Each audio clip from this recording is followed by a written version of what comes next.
We are looking at the technical analysis of USD JPY. So you can see that I am viewing it on the 4-hour, which is my current higher time frame.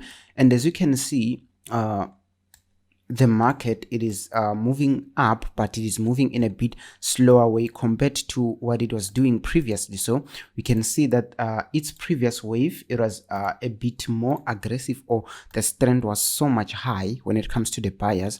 But now the way it is moving up, it has changed the way it flows. It has changed the way it flows, and it is flowing in a form of a channel somehow.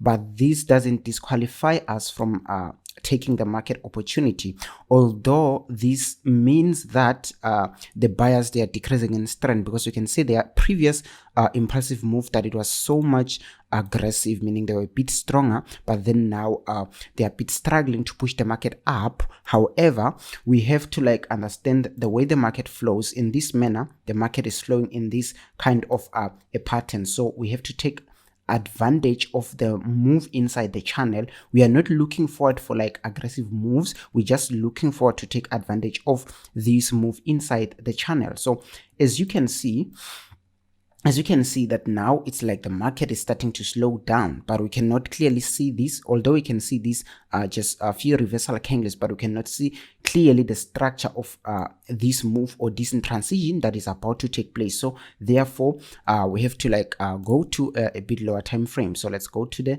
1 hour. So if you can see in the 1 hour that now inside the transition, you have to pay attention to this. Inside the transition, we are now seeing something like a pattern. We are now seeing a range inside this transition. We are now seeing a range, which is something interesting, because you want to always take a trade from something that you understand. You want to always take a trade from a pattern or from a breakout of that pattern. So as long as you can see something which is a pattern inside in transition, then it's a good signal, or it's a good sign that the market is likely to do something. And as far as you can see, this zone, it is not just a zone without any sign or without any significance. So you can see that previously it has been touched, it has been confirmed. You can see here it's a low, and it became resistance, and now we are expecting it to be the final kind of support in this area. So we're expecting the price to move up, but then the question is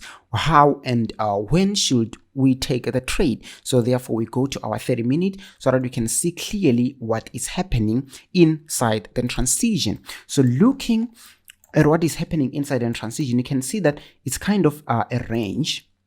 It's kind of a range with clear support and resistance, and you know how we take trades from a range. So we can see that we have lows or support, and then we have resistance. So there are two ways. It's either you take the buy from the support, or you take the buy from the breakout of the resistance. So you can wait for price to go, and when it turns here, you pay attention to what is happening here, you take the buy there. Although this method, it is an early method, but it is not confirmed, because you don't know if the market is gonna go and bounce back again. But waiting for the price to break out here and take the breakout, and remember, you don't take a breakout where there is no sign of strength. So whatever breakout that you take, there should be motivation. The way the price break out, it should be clear. And you don't take a breakout without all the key points being broken. For an example here, let me just zoom here. For an example here, one can say that here we had a high. Here we had a high, this dotted line, and it was broken here. One could say, I was supposed to buy here, or I would have taken this as a breakout. It is not something that you should do. Why? Because here, let me just draw another line from that wick here. Remember what a tail or a wick resembles. It resembles a rejection, meaning that here the buyers were rejected to all the way down there. So this zone is a non-safe zone, because this is an era of rejection. The buyers tried to push towards this zone, and they failed before with this tail. So that's why even this one, it was not something that you should have just fallen for it and take it as a buy. You should always wait to make sure that even the zones or the areas of rejection, they are being broken. Yeah, so this is how you should go about it. And to see if a zone of rejection is being broken, you either have to see the momentum, and then maybe inside that same zone, you have to see something like a low or a high, which some people call it a retest. You have to see something like a retest inside that area of rejection. Then you will know that, okay, it's no longer significant, because now the buyers, they are trying for the second time. So this is how you should go about executing a trade. Oh my god. So we are waiting for that to happen here, for the two things to happen. Either you're gonna take it from the low, or you're gonna take it from the breakout of this entire thing. So that's it, guys. And looking, just point something, because someone can say, we are just buying from nowhere, what's going on? So I just want to point something.